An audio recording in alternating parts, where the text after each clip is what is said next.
درود بر شما. من صدیق اسماعیلی هستم. همراه با همکارانم در خدمت شما هستیم برای تقدیم برنامه نگاه 2. با شروع بحران سرمایه‌داری در سال 2008 ناکارآمدی اقتصاد بازار آزاد برای برنامه‌ریزان کشورهای توسعه یافته سرمایه‌داری هم آشکار شد. سران دولت‌ها به ویژه در کشورهای غربی که بدیلی نداشتند تا به اون متوسل بشن، دو راه حل موقت رو در دستور کار گذاشتند. اول اینکه دادن چندین هزار میلیارد دلار به صاحبان بانک‌ها و مؤسسات بزرگ مالی و اقتصادی و دوم اینکه حمله به سطح معیشت و شرایط کاری صدها میلیون کارگر زن و مرد در دنیا.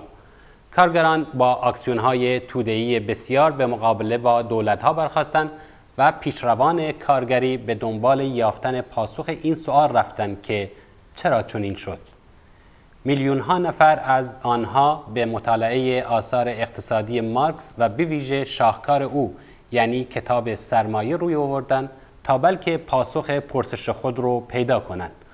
این آموزگار پرولتاریای بین‌المللی در 150 سال پیش این بحران و بحران‌های مشابه اون رو پیش بینی کرده و به همین دلیل کارگران و پیشروان کارگری برای پاسخ سوالات خود سراغ مارکس رفتند. ما اکنون در دوره‌ای هستیم که توده کارگر هنوز نتونسته بر اساس آموزه‌های مارکس کل سیستم سرمایه‌داری رو زیر سوال ببرند، اما نابرابری نجومی حاصل از اون رو آماج حملات خود قرار دادند. برای پیمودن فاصله بین هدف قرار دادن نابرابری تا حملات به خود مالکیت بورژوایی و شناسایی بدیل سوسیالیستی در مقابل اون به تلاش و مبارزه مستمر، فداکارانه و خستگی ناپذیر نیاز است. مطالعه و درک آثار خود مارکس بخشی از این تلاش‌ها خواهد بود. در میان آثار مارکس کتاب کاپیتال جایگاه ویژه‌ای داره. ما برای کمک به بینندگان تصمیم گرفتیم کلاس‌های درس دیوید هاروی رو ترجمه و پخش کنیم. دیوید هاروی یکی از برجسته‌ترین استادان مارکسیست دانشگاهی در روزگار ماست که مدت 40 سال از کاپیتال رو تدریس میکنه. ما تأکید میکنیم که پس از شنیدن بحث‌های دیوید لازمه بینندگان علاقه‌مند خود کاپیتال رو با دقت و حوصله مطالعه کنند. ما تلاشمون اینه که سهمی کوچک رو برای فهم آموزه‌های مارکس ایفا کنیم. هر گونه ملاحظات و پیشنهاد شما عزیزان قطعاً ما رو در بهبود برنامه کمک خواهد کرد.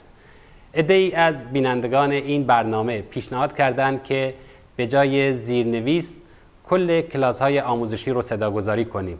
عده دیگر پیشنهاد دادند که تکست‌ها رو خوانا و فیلم رو کند کنیم تا بیننده قادر به خوندن زیرنویس‌ها باشه.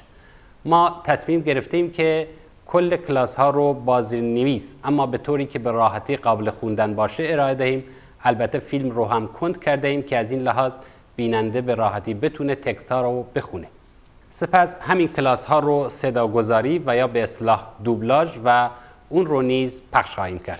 لطفاً با ما تماس بگیرید و نظرات و پیشنهادات خود رو با آدرس ایمیلی که در صفحه تلویزیون می‌بینید برای ما ارسال کنید. برنامه نگاه رو میتونید از طریق سایت تلویزیون حزب کمونیست ایران ببینید و همچنین میتونید از طریق شبکه فیسبوک با آدرسی که از صفحه تلویزیون مشاهده میکنید قابل دسترس و اون رو تعقیب کنید. با ما همراه باشید.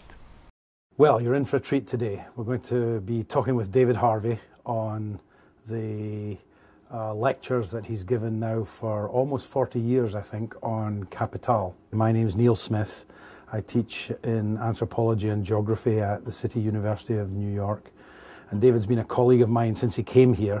But before that, a long time before that, more than 30 years, I was a student of David's at Johns Hopkins in Baltimore. And that's where I first became not aware of Capital as a book, but that's where I first read through it and did so indeed with David. David, what inspired you to start to want to read Capital back, presumably in the very early 1970s?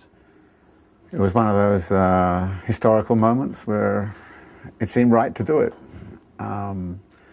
I arrived from England, fresh off the boat in the summer of '69. I arrived into a city, Baltimore, where in 1968 there had been tremendous eruption of violence in the city in the wake of the assassination of Martin Luther King.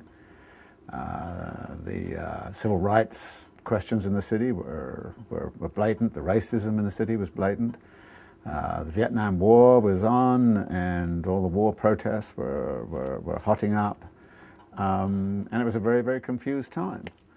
And I remember in, I think, December of '69, Fred Hampton got assassinated in Chicago, Black Panther leader. And shortly after that, in May '70, there were the killings at Kent State. Huge student strike, millions of students all over the country just went on strike, and then after that there were killings at Jackson State. So this was a very, very, very upset time. And I think, for me anyway, there was also a sense that we didn't quite know how to handle, or how to explain this. And I've been sort of trained or as a sort of social scientist thinking about things, and I couldn't find a framework that would really encompass all that was going on. So I said to a few graduate students, hey, why don't we just read Capital? Since it's a book we haven't read, maybe there's something in there that would work. And so a few of us sat down and we ran on a reading group on it, and that's how it all began. And then, having done it once and completely misunderstood the book, completely misunderstood it. Now I look back and I'd be embarrassed to listen to what we were saying about this book in the first, it was the blind leading the blind through this enormous text, and we didn't know what we were doing. And then we thought, well, we've done it once, we better do it again, because we obviously haven't got this quite right. But one thing I did learn at that point from that was you only really begin to understand Capital when you get to the end. It's very hard to start off with it, sort of clear kind of understanding. So the second year we decided we'd have another go at it, and we had another go at it. And then I thought to myself, well, this is interesting now. I began to see a framework emerging that could help me explain what was going on. So I thought, well, I should keep at it. And there were people around like me who kind of felt they needed a framework. And so step by step, I started to say, well, I'll do this every year. And of course, one of the things that happens when you do that is that you suddenly find yourself called a Marxist. I had no idea what a Marxist was, and I really didn't, care too much initially, but suddenly, just because you're reading the book and taking it seriously, and you want to know more about how to understand the world through these lenses, you suddenly find yourself in this political corner, and after a bit you say, oh, well, I guess if that's who I am, then that's who I am, so. Right.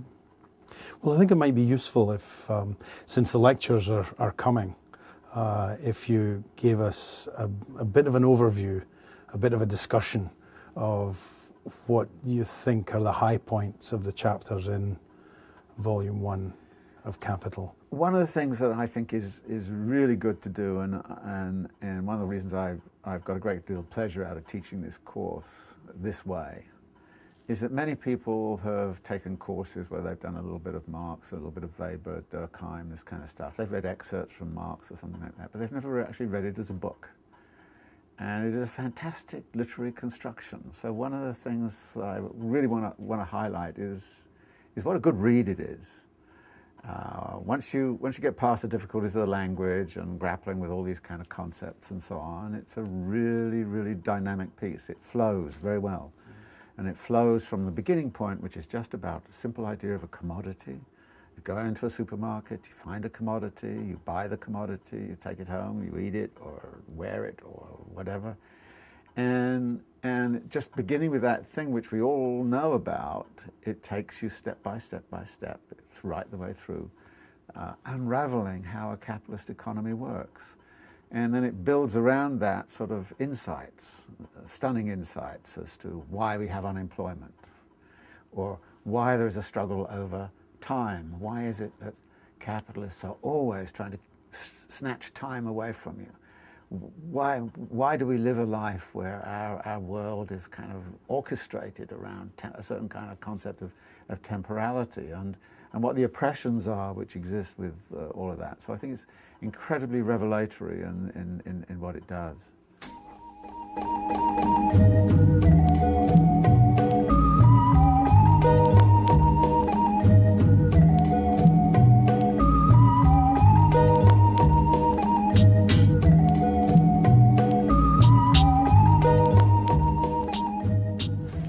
So the aim of this course is to get you to read this book. And to do it as well as you can in Marx's own terms, which may sound a bit ridiculous because since you haven't read the book, you won't know exactly what his terms are. But one of his terms is that you read. And therefore, you'll get a lot more out of this class if you read the assigned readings before you come to class than if you just come along and listen. And there's another reason for that, which is that you have to struggle always with understanding something.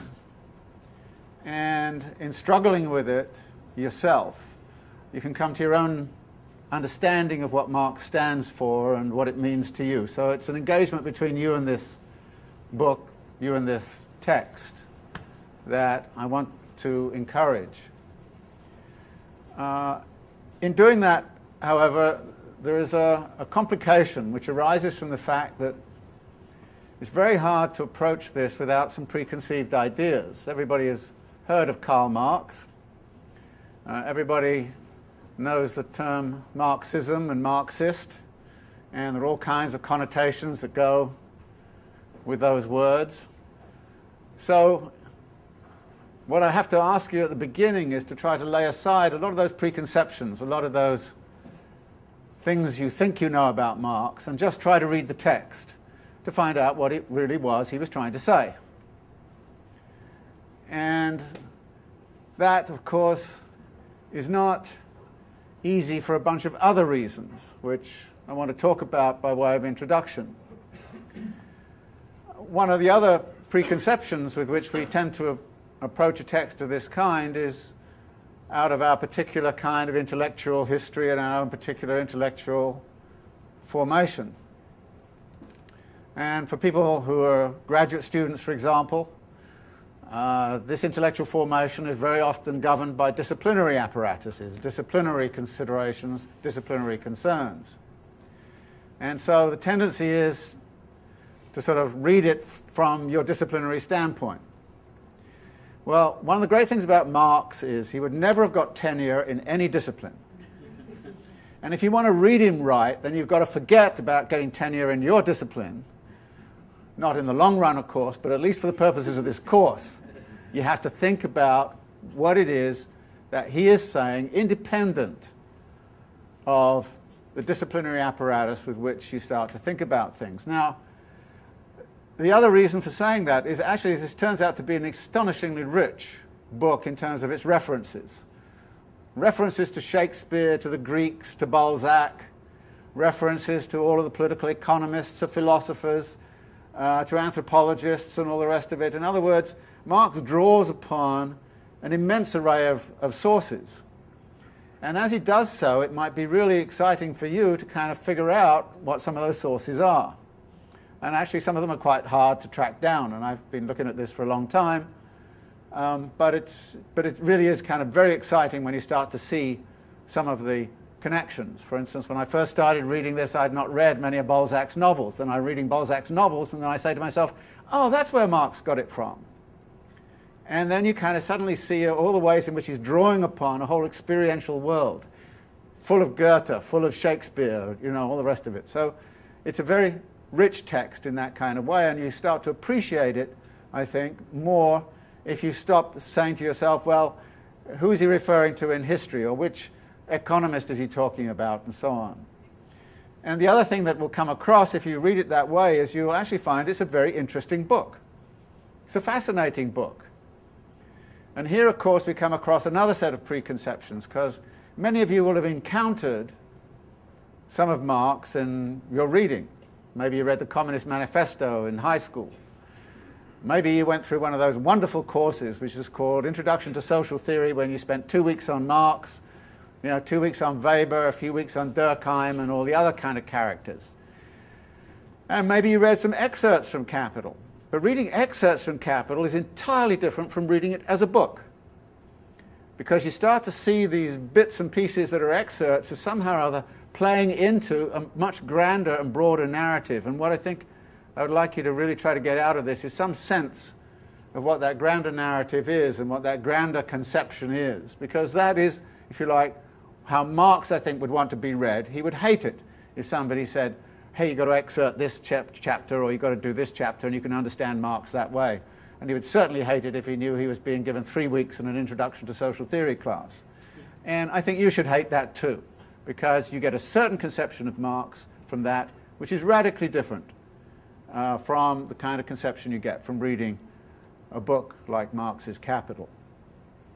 Now, the other thing that happens, of course, from the disciplinary standpoint is that very often people start to reorchestrate their understandings around that disciplinary standpoint. That is, you say, well, I'm not a good economist. I don't get the economics in here at all, so I'm not going to be bothered to follow the economic argument.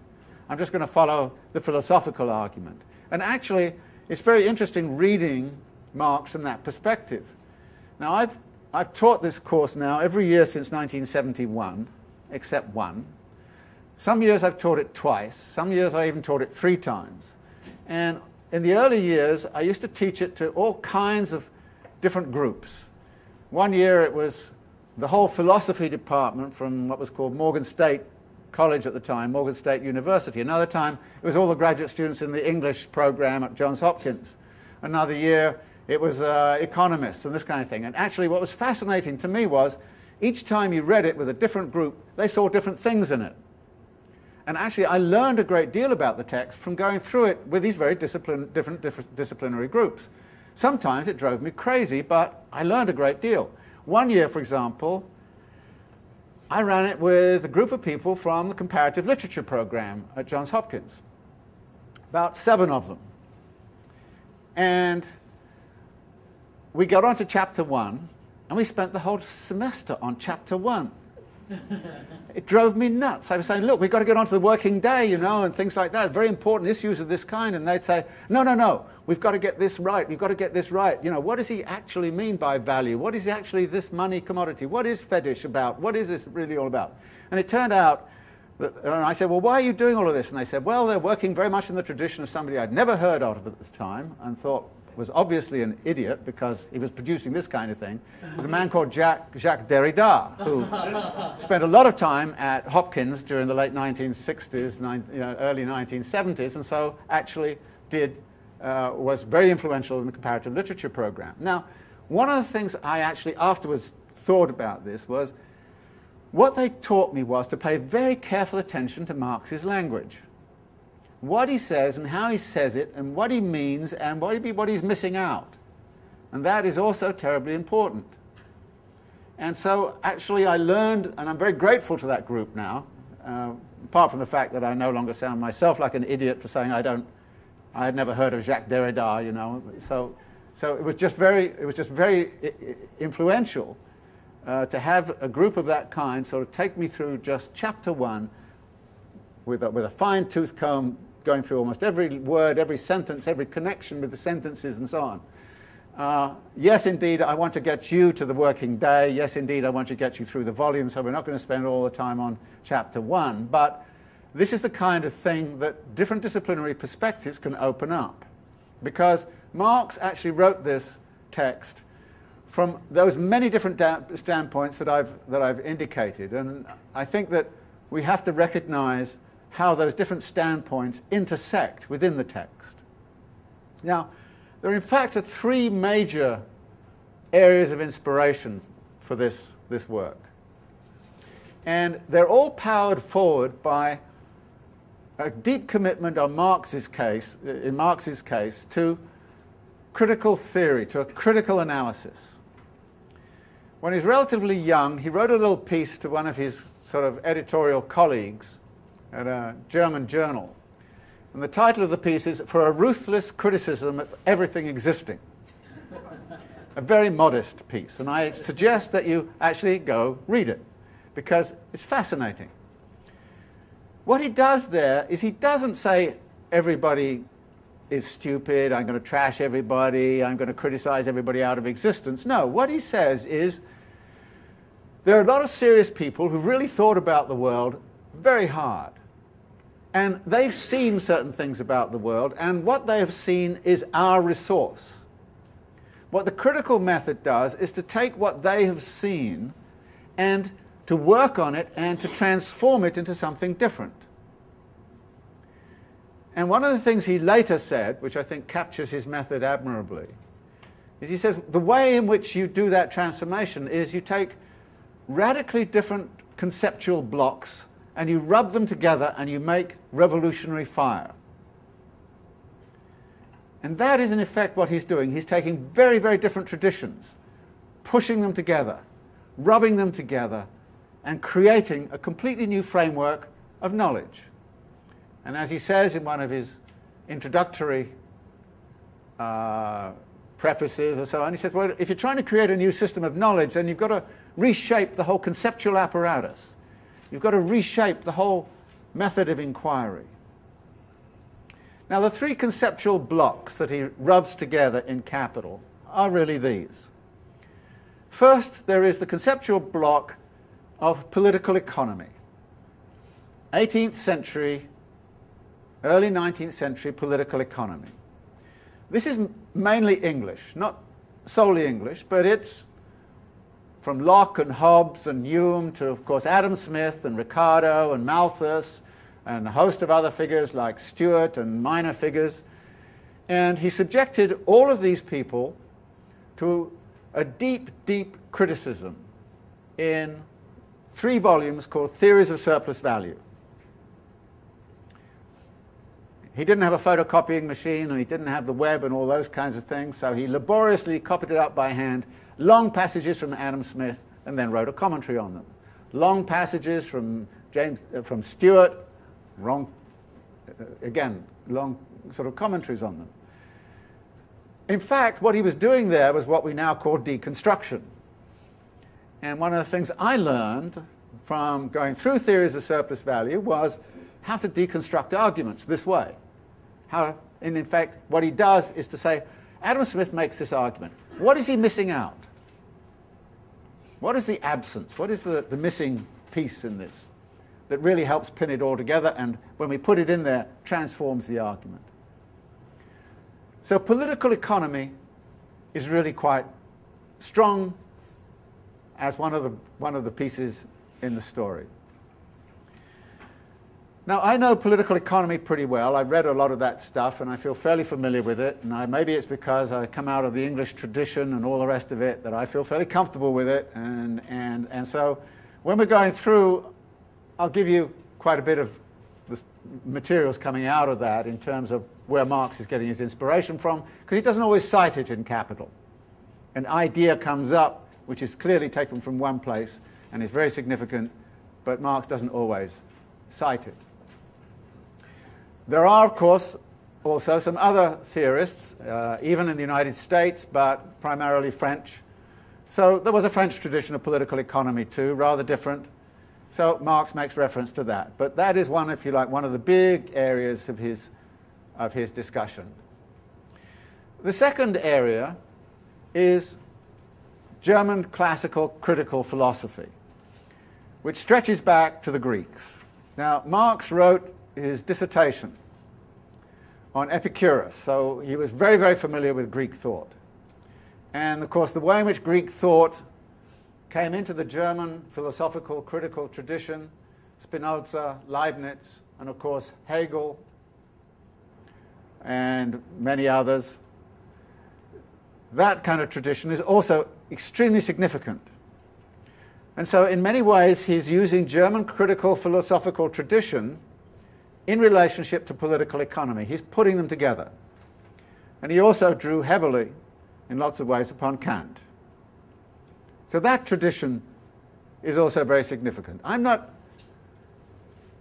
very familiar with that tradition. I'm not deeply trained in that tradition. So those of you who have a deeper training in that tradition than I do will probably spot things that I'm going to miss. This is one of the things I learned when I worked with a group of philosophers who were steeped in Hegel and all that kind of stuff, so I got a very Hegelian kind of view of how Marx is proceeding. I know some of it, but I'm not so strong on it as I would want to be.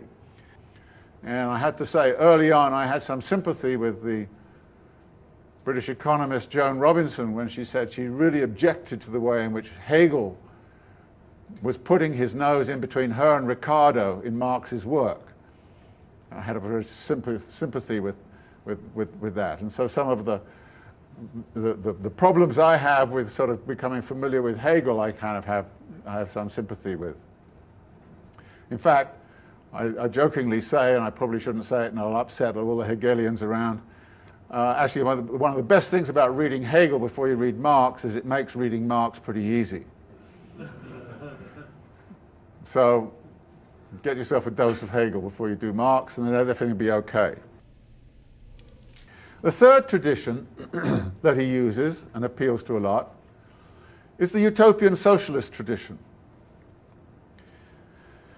Now this is primarily French, although there's Robert Owen and some of the British, and of course Thomas More in the British tradition, who crops up every now and again in the text. But the big socialist thinkers, there was this tremendous burst of utopian thinking in the 1830s and 1840s in France. People like Etienne Cabet, who created the group called the Icarians that came here and settled in the United States after 1848. Proudhon, Saint-Simon, Fourier. Marx was very, very familiar. He spent some time in Paris, very familiar with their works. And if you read the Communist Manifesto, you find that he's a bit frustrated with their works. He doesn't like the way in which the utopians are actually configuring some ideal society over there without any idea of how to get from here to there. For Marx, what he wants to do is to try to convert the socialist project from a utopian socialist project into a scientific socialist project. But in order to do that, he just can't take English empiricism, English political economy, those kinds of things. He has to recreate, reconfigure what scientific method is all about. And his scientific method is therefore predicated very much on this interrogation of, if you like, the mainly English tradition of classical political economy with the mainly German tradition of critical philosophy, with, if you like, the utopian impulse, asking what is communism, what is a socialist society, how can we critique capitalism, as, if you like, the third strain which is impelling him forward. Now, I'm pretty familiar with the French socialist tradition, particularly of that period, and the utopian tradition of that period, and have even written about it. So I've read a lot of those people like Fourier, Saint-Simon, and Proudhon in particular, and I think actually what happens is that Marx often draws from them more than he wants to acknowledge. Since he'd kind of wanted to distance himself from that overt utopian tradition that was there in the 1830s and 1840s, and which he in many ways saw as part of the chronic failure of the revolution of 1848 in Paris. Since he wanted to distance himself from all of that, what he did was to say, okay, I'm not going to acknowledge them very much at all, but in fact he makes a great deal of use, particularly of Saint-Simon, but also by negation, Fourier. In fact, a lot of his ideas are kind of the negative of Fourier. But so you can't really understand him without understanding who he's negating, and he's negating Fourier in the same way that he negates several of the political economists kind of outright, particularly Malthus, who he had a particularly hard time accepting. So those are, if you like, some of the main threads that come together in this book. I suggested, however, that we should be reading it in Marx's own terms, but that also poses a whole set of difficulties. And Marx himself was aware of this. He interestingly commented in one of his prefaces, and particularly the preface to the French edition,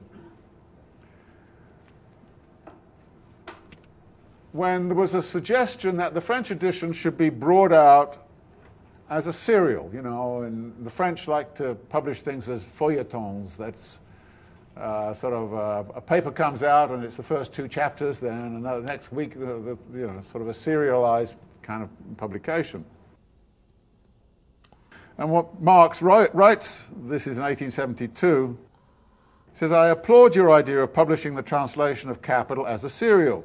In this form, the book will be more accessible to the working class, a consideration which to me outweighs everything else." That is the good side of your suggestion. But here is the reverse of the medal. The method of analysis which I have employed, and which had not previously been applied to economic subjects, makes the reading of the first chapters rather arduous. And it is to be feared that the French public, that will include you, always impatient to come to a conclusion, eager to know the connection between general principles and the immediate questions that have aroused their passions, may be disheartened because they will be unable to move on at once. That is a disadvantage I am powerless to overcome, unless it be by forewarning and forearming those readers who zealously seek the truth. There is no royal road to science, and only those who do not dread the fatiguing climb of its steep paths have a chance of gaining its luminous summits. So since you are all here zealously concerned to pursue the truth, I have to warn you that indeed the reading of the first few chapters is particularly arduous, it's particularly difficult. And there are a number of reasons for that. One of the reasons is his method, which we'll talk about in a minute. The other reason has to do with the particular way in which he's setting up his project. His project is to understand how a capitalist mode of production works. And he has in mind that this is going to be a huge, huge project. In order to get that project underway, he has to develop a conceptual apparatus which is going to help him understand all of the complexity that exists under capitalism. And again, in one of his introductions, he talks about how he's going to go about that. He says,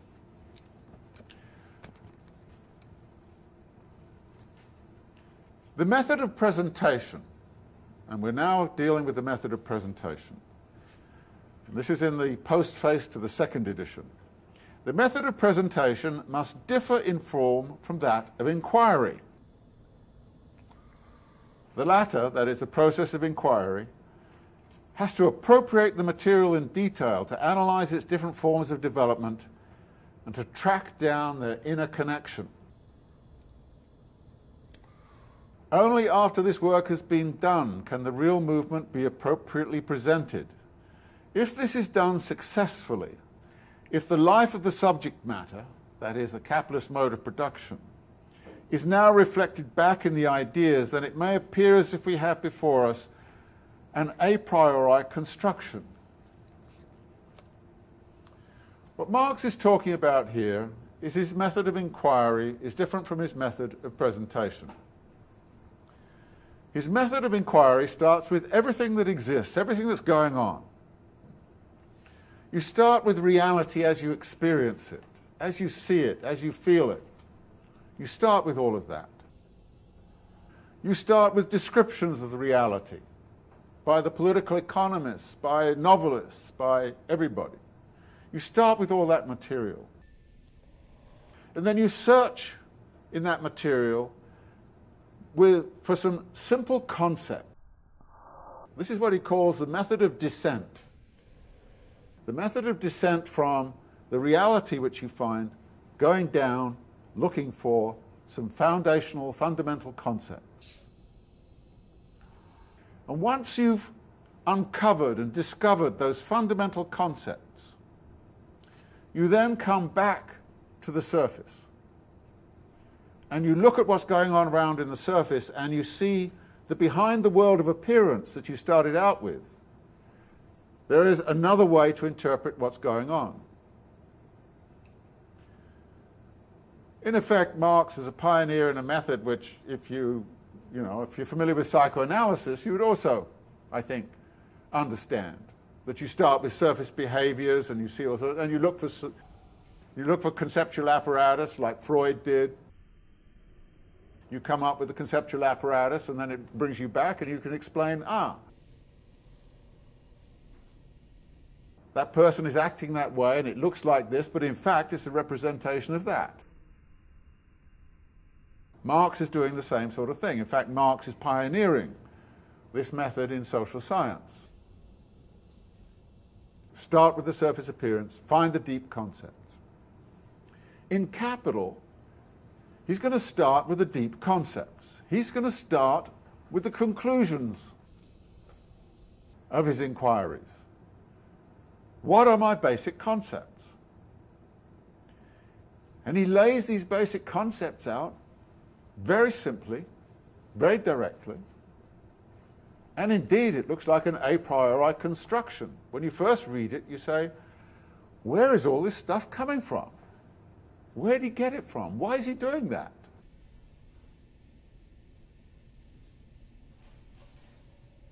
And half the time you have no idea what he's talking about with these concepts. But then bit by bit, as you move on, you start to see how these concepts are illuminating things going on around us. So after a while you start to say, so that's what value theory really means. That's what the value argument is all about. That is what this fetish is really all about. That is what these concepts are doing for me. But in effect, you only understand how these concepts work by the time you get to the end of the book. Now, that's a very unfamiliar strategy. I mean, we're familiar with strategies where people hammer into you, get the concept straight, and then you go on to the next one. It's like you build brick by brick by brick by brick. Marx is more like, dissecting an onion. I use this metaphor, it's an unfortunate one, because as somebody pointed out, when you dissect an onion, it usually reduces you to tears. But what he does in effect is to start from the outside of the onion, go to the center of the onion, find out what makes the onion grow, and then come back to the surface. So you only understand at the end of the day what he's about when he comes back to the surface. And his argument about what makes it grow, and when you start from the inner and you work outwards in these sort of layers, and that's what you do, you perpetually enrich the concepts. Something that seems like a very stark and very abstract concept gradually gets richer and richer and richer as you go on. It's an expansion of these concepts. It's not a brick-by-brick approach at all, and most of us are not used to that. So one of the things you've got to get used to is that this is what's going on. And what that means for you is you've got to hang on like crazy through the first 3 chapters at least, because you probably not really get the sense of what it's all about very well until you get further on down into the text, and then you start to see how these concepts are working and and then, if you like, the proof of the pudding is in the eating, that by the time you start to actually derive some of the consequences that Marx lays out, then, of course, you get somewhere. And included in this is his choice of starting point. As you will see, he starts with the standpoint from the concept of the commodity. Now, this is a very strange starting point. I mean, most of you, when you think of Marx, will think of phrases like, all history is the history of class struggle. So you think, well, capital should start with class struggle. I don't know, it takes to about page 300 before you get to any class struggle in Capital. Very frustrating for those of you who kind of really want to get in there and think about the class struggle. Why doesn't he start with money? Actually, in his early preparatory investigations, he wanted to start with money. But then he found it was more and more impossible to start with money. Why didn't he start with labor? You know, he could have started all kinds of different places, but he decides to start with the commodity. And if you go back and you read his preparatory writings, you see there was a long period, about 20 or 30 years, where he was struggling with the question, what's the best starting point to really go after this? What's at the center of this onion, if you want to call it that? When I analyze it, really allows me to understand how the whole thing works. And he decided to start with the commodity. It's an arbitrary starting point. You don't get its logic, he doesn't explain it, he doesn't even bother to try and persuade you about it. He just says, this is where I start, this is how I start to think about it, these are the concepts I'm going to use.